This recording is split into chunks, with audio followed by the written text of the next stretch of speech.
Welcome back to the Sales Cadence Podcast. This is the podcast for everyone in sales, because everyone is in sales. We're all selling something. My name is Matt Sykes. I'm your host. I'm the author of the book Sales Glue and Converted. And if, like me, you're as passionate about helping people make truly epic buying decisions so that more people buy what you sell, great news. You're in the right place. Thanks for tuning in. Thanks for being a continued listener of the Sales Cadence Podcast. I know it's been a while. Been super busy in the last 4 or 5 months. Certainly the back end of 2024 was pretty manic. I would make no excuses for not showing up on here enough. I was out there making hay. The sun was shining. I was making money. I just took the opportunity to effectively get around loads of clients, start some new conversations, win some new business, but deliver a lot of sales training and a whole lot of sales coaching. So apologies for not being as frequent on the podcast as I'd like to be. I'm going to change that in 2025. Hey, you must get bored of hearing. I hear that quite a lot. I listen to podcasts where the host says, yeah, I haven't been around for a while, but definitely going to commit to doing one a week. I don't know how many I'm going to do. I know in my thought process for 2025 is to really try and lean a lot more into the podcast, show up more frequently. But will I? I don't know. Who knows? But hey, let's just enjoy the fact that we're on this thing together, and let's see where we go. Today's a really interesting podcast. Really, I'm going to effectively unpack a conversation I had a couple of days ago with a client of mine. But before I do, let me just share with you that travel and that training work and coaching I was delivering for the last 6 months. Spent a lot of time in hotels, more than I would normally spend. And what's really interesting, and I don't know if it's a language thing, I'm not sure. In fact, it's not, because I know it was apparent irrespective whether I was in the UK or in Europe. But on more than a number of occasions, I was greeted at reception by someone who called me Mr. Skies. Now, my surname is Sykes, S-Y-K-E-S. And I don't know if it's because people are focusing on the K rather than the Y, but more than enough people on receptions greet me as Mr. Skies, which, I've been traveling a lot. I've been in sales for over 25 years. And I spent a huge amount of time in hotel rooms. And at the end of the day, look, as long as you're greeted with a smile and a warm hotel room and everything's neat and tidy, then what the heck does it matter if someone doesn't get your name right? But I do have a little bit of a smile these days. I used to get quite frustrated. I have a bit of a smile these days at the number of times people greet me as, Mr. Skies. And so my sort of standard response is, close enough. But it did remind me of the importance of attention to detail. And in a funny kind of way, it segues into today's episode. So my client, who is a retainer client, so I'm in their business for a 6-month period. Obviously, we're working on sales strategy and sales improvement. But the key request from my client was, how do we win more business from existing clients? And that sort of hotel story is a kind of a key part of that, right? If you look after your clients and you call them by the right name and you do all the right things, in theory, they're going to probably hang around with you a bit longer and they're going to go into repeat sales and all those great things. So whilst this is not a podcast about customer service, it goes without saying one of the fundamental principles of wanting to win more business from existing clients is to do the basics right. And so customer service would be one of those. But what did we talk about? We talked about the importance and the value that comes from selling warm rather than cold. It is so much easier to get a second sale than to try and find new opportunities and try and win the first sale. We know this to be true. This is basic selling. You don't need me to tell you that. And so there is a huge amount of value really in looking at ways in which we can start to try and win more business in existing accounts. And so over a period of a couple of hours in their offices, we effectively looked at 8 things. And I'm going to share those 8 things with you on this podcast. So if you're a business owner or you're in sales or you're part of an organization which is looking to grow its business moving forward in 2025, who isn't? Stupid question. Then this podcast is probably going to be quite relevant for you. I'm not going to go into huge detail. I want to keep these podcasts short to maybe 30 minutes, but I'm certainly going to tell you the 8 and share some context around the 8. And then who knows, maybe I'll come on for another episode and we can deep dive into 1 or 2 of those things. But let's go through the 8 things I shared with my client. Now, I'm not going to reveal their name for obvious reasons. All I will say is they're in the branding sector, so merchandising and branding. And so they already sell very effectively to B2C. But what we're going to look specifically more at is B2B. So rather than those one-hit sales they get with a customer, I was initially a customer of theirs. One of the things I did when I first started working with them was to become a customer, to find out how their customer experience plays out, how easy it is to buy from them. I have to say it was very good. I'm not just saying that because they're a client of mine. It was very easy. But you'd expect that from people that sell predominantly online to customers. You'd expect them to be very good at that. The harder part for their business then, of course, is how do we go and get those repeat sales, those much bigger sales with larger clients? So the very first thing that we talked about, and I sometimes sound a bit like a broken record, but we have to get the basics right first. I get quite frustrated with people who say that sales isn't a numbers game. I'm here to tell you that it is. Of course, there's a lot more to it than just turning up and picking up a phone. You've got to be very, very good at conversations and building relationships and empathy and curiosity and all the usual things we talk about on the podcast. But you can be brilliant at all of those things. But if you don't pick up the phone enough times, you won't grow your business. And so it is a numbers game ultimately. And so the very first thing we talked about was number one, which was getting the basics right. Go and do a pipeline exercise. I think I've done a podcast in the past about that, but really a basic pipeline exercise. Google it, chat GPT it, reach out to me, I'll send you an exercise sheet. But in principle, what we're doing there is we are reverse engineering the objective. And the objective is, well, how many sales do I need to make to hit my desired revenue number? So start with your revenue number, divide it by your average order value. That'll give you the number of sales. And then you factor in a whole bunch of stuff called conversion rate, which talks about how many meetings become proposals, how many proposals have become closed won versus closed lost. And we can go back even further and go, well, how many conversations have I got to have with people that might be an ideal client who ultimately then become able to have a conversation with? So, other podcast, chat GPT, I'll send you a pipeline exercise, whatever you want to do, start with the basics, work out how many conversations you need to have to know how many sales you need to make to hit your target. And what that ultimately allows you to do in that first thing, which is getting the basics right, is you can then build a list. I call it the hot list, whether it's a hot 20 or in this case it was a hot 50. You build a hot list of 50 clients that you want to go and re-engage with and see if you can help them get more involved with what it is that you sell. So number one, get the basics right first. Number two, while we were on the conversation, I just sort of paused and said, look, before we talk about winning more business with existing clients, it would probably make sense as just a sanity check, point number two. And point number two is to keep what you've got. It would be really frustrating, wouldn't it, if we put lots of effort into winning new business, only to find that while we were busy doing that, we were losing clients out the back door. And so the second point around keeping what you've got is every organization needs to have a client retention strategy.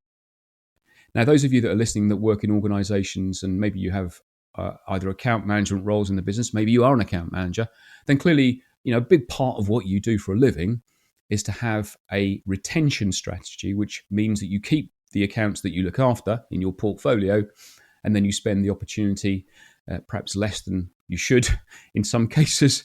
Certainly was the case when I was an account manager 20 odd years ago.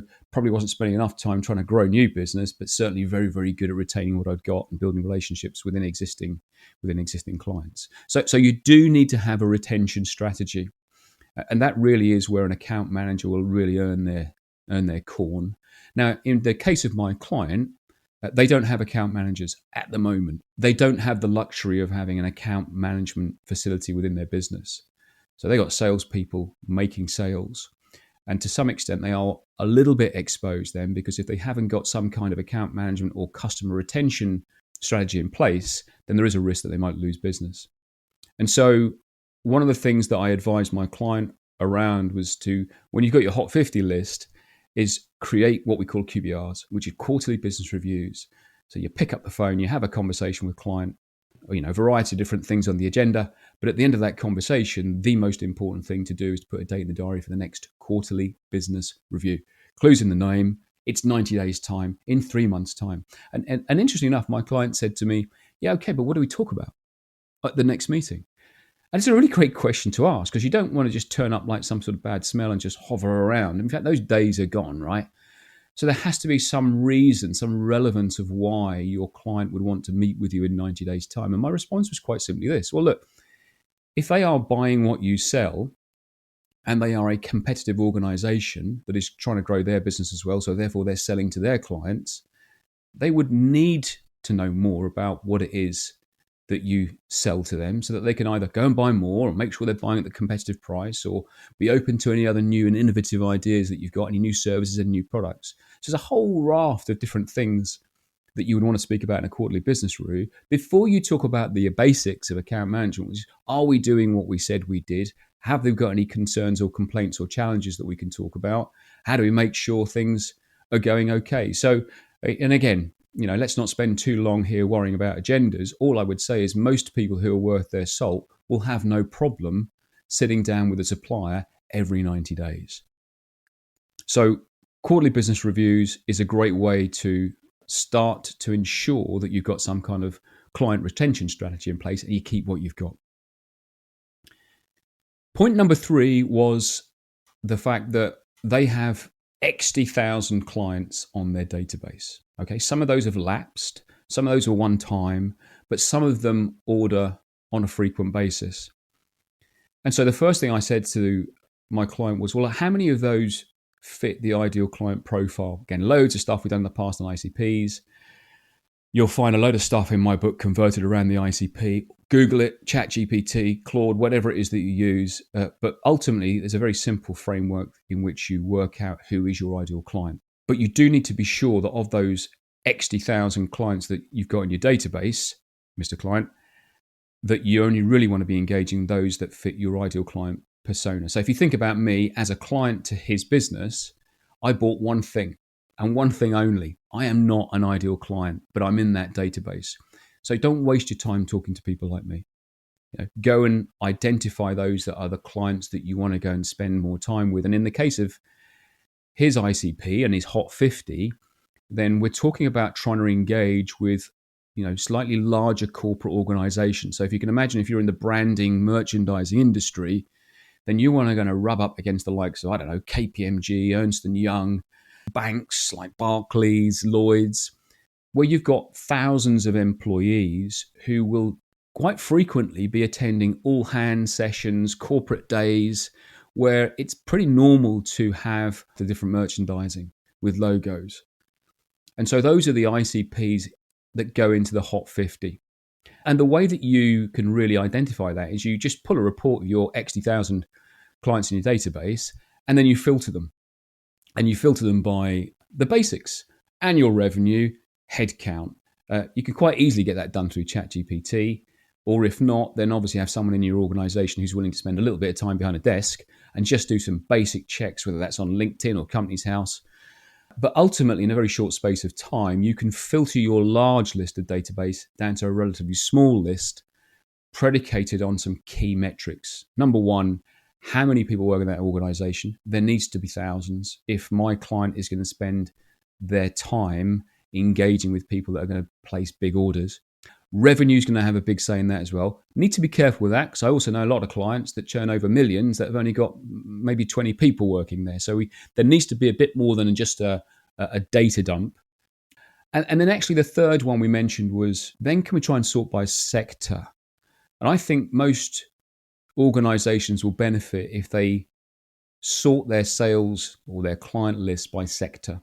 Because what that does is a couple of things. Number one, it gives you an indication to where you're winning. Which sectors are you growing in? If your sales are predominantly growing in the clients that happen to sit in, for example, the hospitality sector, that's giving you the feedback that says, well, maybe we should be leaning into that sector a bit more. Conversely, if you look at your 2024 turnover by sector, and you find that you're losing sales in, in the logistics sector, then you're going to explore the reasons behind that. Is that something that you're doing that's impacting negatively those sales trends, or is there something going on in the bigger picture in the economy? And so what sorting by sector does is it gives you an insight into trends. And then the second thing it does, and I did this with another client of mine some years ago, is create sector specialists. So if hospitality is growing and there's somebody in your organization who has an interest in the hospitality sector, and so, spends their time outside of work researching it, going to events, I don't know, maybe in the past they worked in that sector themselves. If they're showing an interest, I would get behind them and support them with some learning and development so that they become a sector specialist. What we know to be true is that people really do like to buy from people who give them the greatest confidence that they know what they're talking about. And a sector specialist will do that for you. Point number 4, a very quick one, this one, for an obvious reason, which I'll go on to in a minute. But he talked to me about tenders. How do we get better at doing tenders, Matt? And I looked at him sort of reasonably puzzled and said, why would you want to get better at that then? He said, well, we're rubbish at them. We never win any. Well, look, spoiler alert, neither have I. In all of the times I've had the opportunity in the past to have a chance of responding to a tender request or an RFP, pretty much my success rate was nil. And I think the reason behind that is because I think that most tenders or requests for proposals, I think the supplier has already been sourced before they go to the marketplace. I think what the tender and RFP process really is doing is it's a sanity check that the person we've selected, are they the right fit? Do they tick all the boxes? Have we missed anything? Commercially, are they in the right ballpark? And so we can be on the receiving end then of doing a boatload of free advice work, filling in loads of spreadsheets, spending lots of time behind the desk, doing loads and loads of research, feeling quite optimistic in our sales meetings about the fact that we've just sent the tender off, looking forward to hearing back, ideally good news. And then, of course, we don't hear good news. So as far as tenders are concerned, is I would first of all reflect back on your own success rate. And if the success rate hasn't been great, don't necessarily think that's your fault. Take advice from people like me and perhaps my client who also has failed, and allow that to be some kind of indication that perhaps it's already a lost opportunity before you even start. I think what you can do to try and improve, if you did want to engage with tenders, and again, don't get me wrong, I'm sure there's people listening to this who do have some success. Good for you, carry on. My guess is if you are, then that you've got a very predictable process that works for you. And one of the key things I would advocate is, to give yourself the best chance of success is if someone sends you a request for a tender or an RFP, ask to meet with them first. So happy to consider filling it in and submitting a response, but we're not going to do that unless we get a chance to meet in advance and ask some questions. Because it's kind of insanity when you think about it. If all you're going to do is put some numbers in some boxes and answer some questions, you're not really confident enough, I wouldn't have thought, to know all of the things that's going on behind the scenes. Most people I've found in sales will have some kind of impact trigger that causes them to think, crikey, we need to go and fix that. But most people will go through a self-solving process. They'll find what they believe to be the cause of the problem, the reason why the impact trigger happened, and then they'll solve it themselves. And why wouldn't they? Because there's a whole world of information out there online, and it kind of makes sense that people will go through that journey. The interesting thing is, though, on a frequent number of occasions, most people, most buyers, certainly the ones that I meet for the first time, haven't always diagnosed or solved their problem totally correctly. Totally correctly? Is that English? Who knows? Sometimes they get it wrong. Sometimes they get it almost right, but miss out on some key points. And that's really what the role of us as salespeople is there to do, is to sanity check their diagnosis and bring value and relevance to the fact that actually you've missed something, or I think there's another way of looking at it, or have you tried this different way of looking at it? And you can't do that with a tender because it's a piece of paper with a box that you just fill some words in.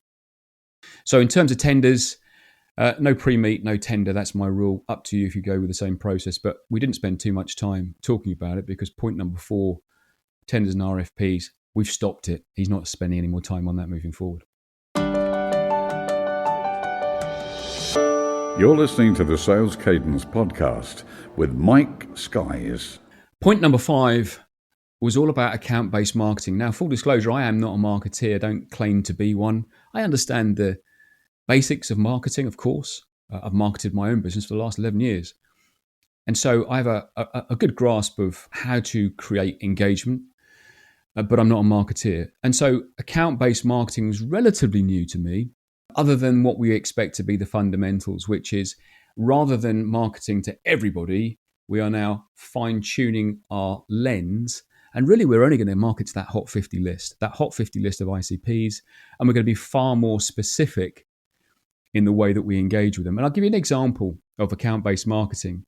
And so if you're an outsourced, let's use data protection as an example. If you're an outsourced data protection officer service provider and you're putting one of your employees called data protection officer into an organization on a fractional basis, I don't know, let's say it's a day a week, you're probably up against those organizations that rather than going down the outsourced route, decide to hire their own data protection officer. And so account-based marketing really is all about presenting to that organization that kind of hell-bent on hiring a DPO full-time to really understand and explore some of the risks that come with a full-time employee versus an outsourced one, together with the advantages of both. Because we don't want to sell pain, but we do want to sell a mitigation of risk.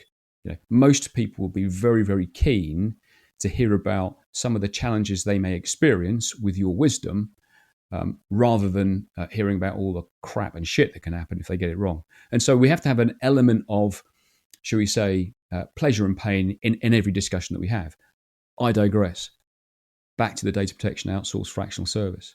And so what we did in that organization was we presented effectively almost like a one-page PDF. It was a silhouette. And there was a line down the middle of the DPO.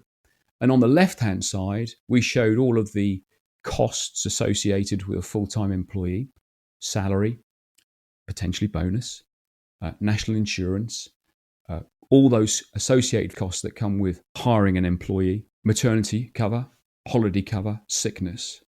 And then there's the kind of intangible costs that come with motivating, because someone's going to have to be their boss. And, if that hire isn't necessarily the best hire to start with, then you're going to invest some time and some effort and some money in getting them up to speed. And so there's a bit of cost there as well. And so when you add all that stuff up, it's not just the 75 grand a year salary for the FTE. You could pretty much double it when you added all those costs in. And then on the right-hand side of the silhouette was the outsourced data protection officer, who actually all you're doing is paying and playing, because you're only paying for the time they spend in your business. Now, that is significantly more in terms of an hourly rate than the full-time head, but you're not using them as often. And so the cost comes down. But then you've got the upsides of the fact that certainly the organization I was involved with, every one of those data protection officers was an absolute specialist, hand selected from industry to be the best of the best. And so you're effectively mitigating the risk of hiring someone who's a bit average or might not be who they say they are, or pretty good CV, but not very good really in reality, versus the no risk of hiring a specialist who, on the rare occasions when it doesn't quite fit for you, I don't know, there's a personality clash, you send that one back and you get another one. And so without labouring the point too much about outsourced data protection officer, it's not why we're on this podcast, you can start to see how a specific form of marketing, account-based marketing, direct into that organization, hyper-focused on their needs, their challenges, their outcomes, their objectives, is a far more sophisticated way of marketing to an organization, rather than that kind of catch-all generic thing that we often see, for example, on LinkedIn. I think the second thing that's really important, certainly from the conversation we had a couple of days ago when it comes to account-based marketing, is the importance of sales and marketing working as in a partnership. That there needs to be real alignment there. What the sales team needs to present to the marketing team are all of those things I've just mentioned on that outsourced DPO example. What are the challenges that my client is facing? What are they looking to achieve? Where are they finding it hard in business? Where do we think we can add real value and be relevant? And when you've identified those 4 or 5 things as a salesperson and you hand that over to your colleague in marketing, they can go to town and do their brilliant work and come up with some really good content which addresses each of those 5 areas. And then you're going to go back to that organization with that account-based marketing strategy. So sales and marketing need to be aligned. And finally, the last thing we talked about, of the many different things you can do with ABM, my client's very keen on direct mail. They are in the merchandising industry. And so that's what they do. They have a lot of practical things that they sell to clients. And so whether it's a direct mail letter, whether it's something through the post, where in his case, he would pull together a goodie box of relevant pieces of merchandising and send that on, whatever it might be, there's nothing quite like receiving something in the post that's helpful, useful, practical, I don't know, even humorous. You can really make a difference, I think, and really separate yourself from the crowd if you go into that direct mail environment. Point number 6, we talked about events and exhibitions. So if you're looking to grow existing business with existing clients, you'd ask yourself the question, well, why would we worry about exhibitions and events? That tends to be where we find new business, isn't it? Yes, absolutely. It's probably a place that we would more likely align ourselves with for new business, but existing clients will be there. But you certainly want to invite existing clients to your stand at your exhibition. One of the challenges I think with most people that do exhibitions is they don't tend to have some kind of strategy that gets footfall onto the stand in advance. So, sort of 12 weeks before the event, they aren't really spending time thinking, well, who do we think we could invite? How are we going to invite them? Are we going to do some ABM? Will we send them the goodie box in advance? Do we send them an invitation? Can we have a meeting, one of our QBRs? Can we delay that from next month and to put it into the following month and meet them on stand? There's nothing quite like going to an exhibition and seeing an exhibition stand that's very, very busy. Yes, people looking at brochures, talking to salespeople, and then behind the scenes at the desk, you've got people, they look to be in the meeting. That fills me with confidence when I walk past a stand like that. I think, well, crikey, they must be very successful because they seem to be very busy on that stand. And, not a putter game or a spin the wheel or guess the number of teddy bears in the jar nonsense anyway. Just good old-fashioned business conversation, talking shop. Love it. And so exhibitions and events we talked about. We also talked about, if everybody else is zigging, then go and zag. So rather than turning up at, for example, the merchandising exhibition at the XL, because guess who's going to be there? Shitloads of other people in your marketplace called competitors. So think about that wisely, whether you want to be one of many, or maybe go and zag, go in the opposite direction and think to yourself, well, where will people called my ICP, those hot 50, where would they also go? If their industry is, use data protection as the perfect example. If they're in the data protection industry, they're probably not going to turn up at a marketing or merchandising exhibition, but they are going to turn up at a life science or an InfoSec or a cybersecurity conference. And there's just a chance that if you decide, try it, to put yourself in that room and be an exhibitor in that room, my guess is you're going to be the only merchandising and branding supplier in that room. And that might be for an obvious reason, because it's the wrong place to be, or it might be the right reason. It might be the best place to be, and pretty much you've got yourself a captive audience, because all of those organizations, whilst directly they may not be responsible for purchasing water bottles, rucksacks, journals, squeezy brains, stress balls, they will have someone in their business who does, especially if they're those larger blue chip ICPs that we talked about earlier. So maybe there's an opportunity just to consider, well, is it worth just trying a couple of exhibitions this year that are a little bit random and see how you do? But the key thing we talked about was, irrespective of where you do exhibit, make sure you've got some kind of strategy in place. Don't just turn up, switch the lights on, expect people to turn up. They might, but there's a whole load of risk associated with that. Do the bit beforehand. Really work out, how many people do I need to get on stand? How many of those people on stand need to become effective conversations, which turn into sales meetings, which turn into proposals, which turn into sales? Reverse engineer back and go, right, if I've got to get 600 people on that stand over 2 days, I've got to send out 600 ABM somethings in order to give myself a chance of doing that. Point number 7 leads off the back of point number 6. Point number 7 was the enemy. We talked about competition, and I have 2 thoughts around this. I was always brought up in industry to not worry about the competitor.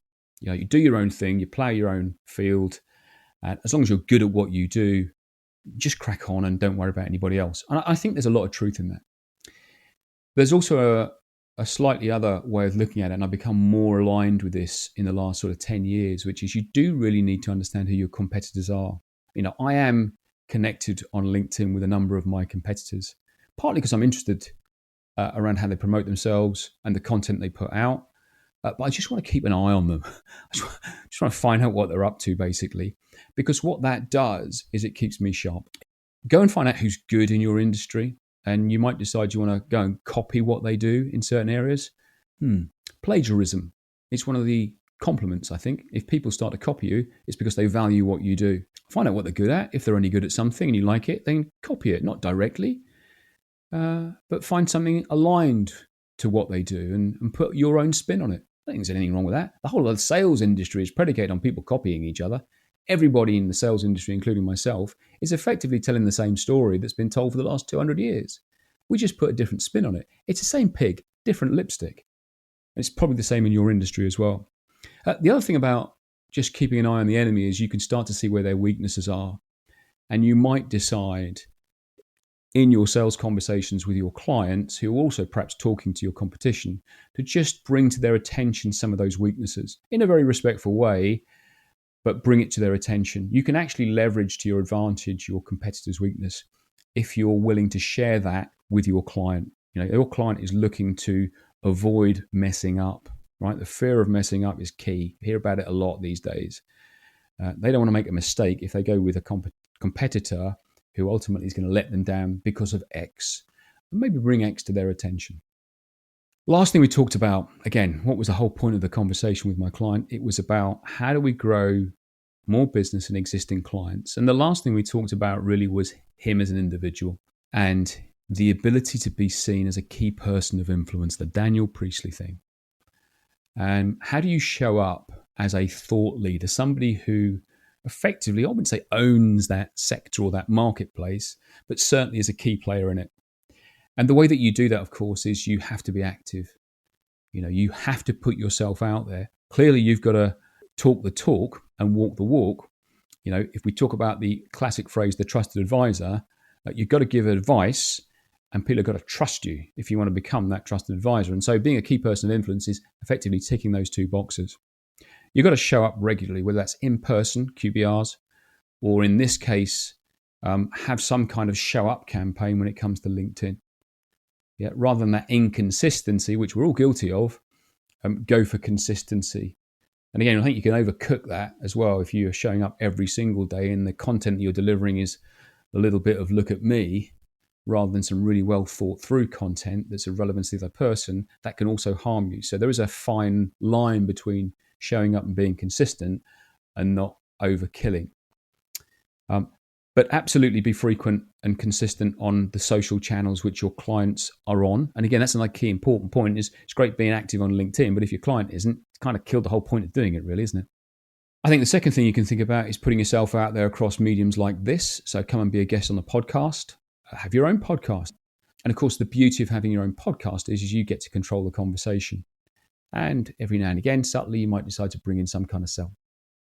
Off the back of the social media, I think as well, we talked about the importance of having some kind of strategy and make it really simple. Quarterly campaigns. So in the case of merchandising, something is going to happen in Easter.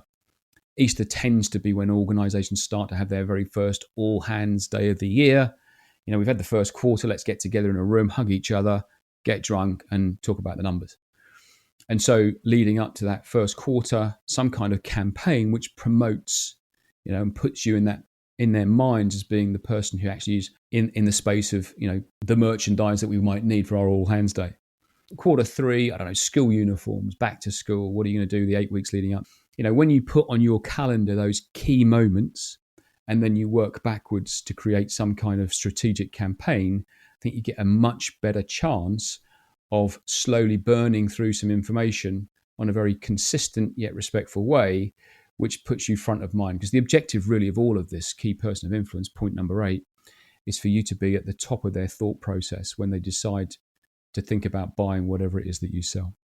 So those were the 8 things we talked about. Number 1, get the basics right first. Go and do some kind of pipeline exercise. Know how many conversations that you need to have. If your objective is to go and win business and grow business in 2025, my question to you is, by how much? Point number 2 is don't forget, whilst you're out there to win new business from existing clients, you don't want to lose any. So go and keep what you've got. Have some kind of retention strategy. Number 3, however many clients you've got in your database, you're not going to need them all. Not for this exercise. You need to filter those. So understand who your ICP is and then go and sort your database, create this hot 50 list. Then you can put a list of 50 where you've got a great chance of having another conversation, having the fact they've bought from you once to go and try and have another conversation about buying from you twice. Point number 4, tenders, RFPs, don't do them. Point number 5, account-based marketing. Direct mail was the key one we talked about. If you're not doing any direct mail, go and give it a go. See what sort of response you get. But don't forget to have some kind of link in the direct mail that you send out so you can measure success. whether that's a code, a coupon, some kind of call to action. But yeah, direct mail was the medium we talked about. And I think you'd have a lot of fun sending stuff to a selective number of people through the post. Don't forget, if it's a hot 50 or a hot 20, it's not a huge amount of investment required to send each of those 50 clients something of relevance. Point number 6, events and exhibitions. And really for me, I would use any exhibitions that you're going to as an opportunity to try and engage someone to come along and meet you on stand. So do have an exhibition strategy. Point number 7, keep one eye on the enemy. Your competition are a great source of information. If you decide to ignore them, that's cool also, but don't be surprised if they creep up on you when you're not looking, a bit like the bogeyman. And then the last point was point number 8, which is strive to be a key person of influence. Of those 8 things, the key thing I'm going to put my client under huge positive pressure this year is to become that key person of influence. I know how hard it can be to put yourself out there, but I know the benefits that come when you do. You naturally become that person who's constantly in someone's feed for all the right reasons, and you become the person in their head when they ultimately decide to go to the market to find something, which ironically is the thing that you sell. So those are the 8 things. Hope that was useful. Hope 1, 2, 3, maybe all 8 of those things were relevant to you. If you are out in the marketplace this year looking to win more business, yes, of course, you can go and find new clients. I heavily encourage you to go and do that. But we do know the fact to be true that a warm sell is far easier than a cold sell. If you've already sold something to somebody once, you've done the know, like, and trust thing. Provided that was a good experience for them, they got real value, a return on their investment, yada, yada, yada, then there should be no reason at all why you can't go and have another conversation. You may find you're having to have a conversation where you're reheating a past relationship, especially if you've left it a few months. And so my advice is don't be that person. Put that retention strategy in place so you've got these regular check-ins going on. You've got a CRM, stick a task in. Every 90 days or every 60 days or every 30 days, do something for that individual. Send them something, call them. Obviously have a QBR, comment on their LinkedIn, send them something through the post. Whatever it is, just keep yourself front of mind, because the warmer they are, the easier it gets. Can I encourage you, if you haven't done this for a while, to go and audit yourself? Just go and have a bit of a check about how you're doing. I'm reaching out specifically to salespeople here now. Can I encourage you to go to the website, salescadence.co.uk, go to the sales audit page. There are 55 statements that you can score yourself in less than 2 minutes. And what that's going to do is 2 things. Number 1, it's going to give you an awareness. You'll give yourself some instant feedback of where you're doing well and perhaps where you might decide to do a little bit of extra work to improve.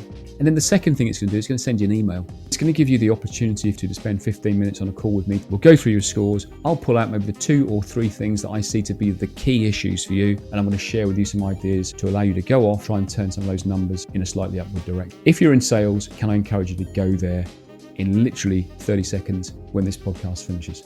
salescadence.co.uk, sales audit page. I thank you. See you on the next one.